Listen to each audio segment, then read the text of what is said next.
அப்படின்னா ஒன்று boil rice, ஒன்று புழுங்கல் அரிசியாகவும், அப்படி இல்லை பட்டை தீட்டப்படாத அரிசிகளாகவும், அப்படி இல்லைன்னா உங்ககிட்ட கொஞ்சம் காசெல்லாம் இருக்குது அப்படின்னா நீங்கள் என்ன பண்ணலாம் அப்படின்னா மரபு சார்ந்த அரிசிகளும் வாங்கிக்கலாம். சரிங்களா?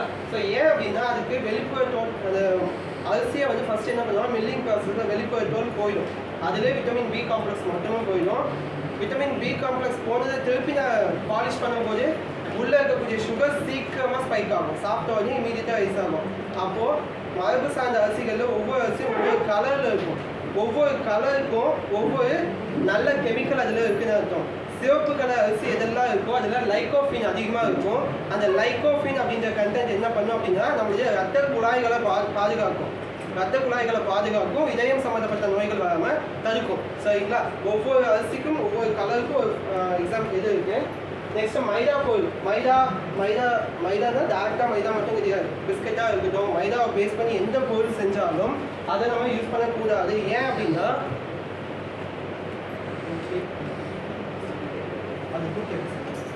ஸோ மைதாவை ஏன் யூஸ் பண்ணக்கூடாது அப்படின்னா அதை ரீஃபைன் பண்ணுறாங்க. பயங்கரமாக ரீஃபைன் பண்ணும்போது அதெல்லாம் சுத்தமாக ஃபைபர் இல்லாமல் போயிடுது.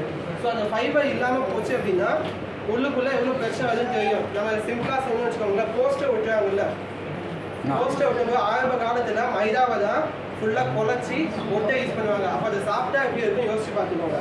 ஓகேங்களா? Next junk items. இதை பற்றி உங்களுக்கு நிறைய விஷயம் தெரியும், எல்லாமே அதான் பேசுகிறாங்க. Next carbonated things. கேட்குதா சார்? லாஸ்ட்டு இதுவே தெளிவாகுது, அப்படியே பேசுங்க.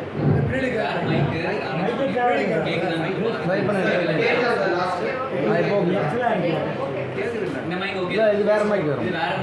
நெக்ஸ்ட் கார்பனேட்டட் ட்ரிங்க்ஸ்னு சொல்லுவோம். கார்பனேட்டட் ட்ரிங்க்ஸ்னா எக்கோ பரி அடிக்குது. கார்பனேட்டட் ட்ரிங்க்ஸ் அப்படின்னா இப்போ உடனே நம்ம என்ன பண்ணுவோம், ஏதோ ஒரு பொருளை சாப்பிட்டு வயிறு உப்புசமாயிடுச்சு. உப்புசமான உடனே என்ன பண்ணுவோம், ஃபஸ்ட்டு போனோடனே சரி பரவாயில்ல இத்தனை நாள் நல்லா தான் சாப்பிட்டு இருக்கோம், இன்னைக்கு ஒரு நாள் மட்டும் ஏதாச்சும் ஒன்று வாங்கி பிடிக்கலாம், ஒரு 7 ஸ்ப்ரைட்டோ வாங்கி குடிச்சா கொஞ்சம் நேரத்தில் கேஸ் ரிலீவ் ஆகிடும் அப்படின்னு நினைப்போம். ஆனால் பிரச்சனை எங்கே அப்படின்னா அந்த கார்பனேட்டட் ட்ரிங்க்ஸ்லேயே அதிகமாக பிரச்சனை இருக்குது. ஏன் அப்படின்னா அதில் இருக்கிறது எல்லாமே வந்து எக்ஸசிவ் சுகர். அந்த எக்ஸசிவ் சுகர் என்ன பண்ணும் அப்படின்னா சுகரை மட்டும் பீக் பண்ணாது, ஃபர்மெண்டேஷன் நடக்க ஆரம்பிக்கும். உள்ளுக்குள்ளே கேஸ் போன மாதிரி தான் தெரியும், அதுக்கப்புறம் உங்களுக்கு அங்கங்கே முதுகு பிடிச்ச மாதிரி வலி தெரியும். ஸோ அதுக்கு பதிலாக என்ன பண்ணலாம் அப்படின்னா சீரகமோ கொஞ்சம் சோம்போ கொதிக்க வச்சு எடுத்துக்கோங்க. சரிங்களா? நெக்ஸ்ட்டு அதிகப்படியாக வறுத்தது வெஜிடபிள்ஸ் ரொம்ப நல்லது. அதுக்காக ஆயிலி ஃப்ரை பண்ணுறது, அதை போட்டு எண்ணெயில் பொரிச்சு வச்சு யூஸ் பண்ணுறது, இதெல்லாம் என்ன பண்ணோம் அப்படின்னா டிரான்ஸ்ஃபேட்டாக கன்வெர்ட் ஆகிடும். ஓகேங்களா? அதே மாதிரி தேங்காய் நல்லது தான், தேங்காய் எண்ணெயும் நல்லது தான். ஈவன் ஹார்ட் டிசீஸ் இருக்கவங்க யூஸ் பண்ணலாம். ரொம்ப ஃப்ரை பண்ணிட்டீங்க அப்படின்னா அதில் இருக்கக்கூடிய மீடியம் செயின் ட்ரைக்ளிசரைட்ஸ்னு சொல்லுவோம். இந்த மீடியம் செயின் ட்ரைக்ளிசரைட்ஸ்னால் டேரெக்டாக லிவரை பைபாஸ் பண்ணி உள்ளே போகும். அவ்வளோ நல்ல ஒரு எண்ணெய். ஓகேங்களா? அது ரொம்ப ஃப்ரை பண்ணும்போது டிரான்ஸ்ஃபேட்டாக கன்வெர்ட் ஆகிடும். ஒரு நல்ல பொருளையே ரொம்ப தேங்காய் எண்ணெய் நல்லதுன்னு ஃப்ரை பண்ணிங்க அப்படின்னா நெக்ஸ்ட்டு என்ன ஆகும், அது டிரான்ஸ்ஃபேட்டாக கன்வெர்ட் ஆகிடும். டிரான்ஸ்ஃபேட்டாக கன்வெர்ட் ஆச்சுன்னா கொலஸ்ட்ரால் தான் செய்யும். அதுக்கு ஒயிட் சுகர் எல்லாருக்கும் தெரிஞ்ச விஷயம் தான். So instead of white sugar என்ன பண்ணலாம் அப்படின்னா பனங்கற்பத்தி அந்த மாதிரி விஷயங்கள் யூஸ் பண்ணிக்கலாம். ஈவன் தோ நல்லதுன்னு சொன்னால் கூட சுகர் பேஷண்ட்டு கொலஸ்ட்ரால் பேஷண்ட்டு கம்மி பண்ணுறது ரொம்ப நல்லது. அதுக்கு பதிலாக வந்து ஸ்டீவியான்னு ஒரு பிளான்ட் இருக்கும். ஓகேங்களா?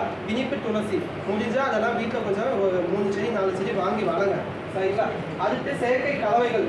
ஒரு உணவை நம்ம ப்ரிப்பேர் பண்ணுறோம் அப்படின்னா கலர்ஃபுல்லாக வரதுக்காக என்ஹான்ஸ்ட் அந்த ஆர்டிஃபேக்டாக சில கலர்ஸ் எல்லாம் ஆட் பண்ணுவோம். அந்த மாதிரி கலர்ஸ் ஆட் பண்ணக்கூடாது. ஏன்னா எல்லா கலர்ஸுமே என்ன பண்ணும் அப்படின்னா ஒரு கார்சினோஜன், புற்றுநோயை வர வைக்கக்கூடிய காரணி. அதை சாப்பிட்டோன்னே புற்றுநோய் வந்துடுமா அப்படின்னா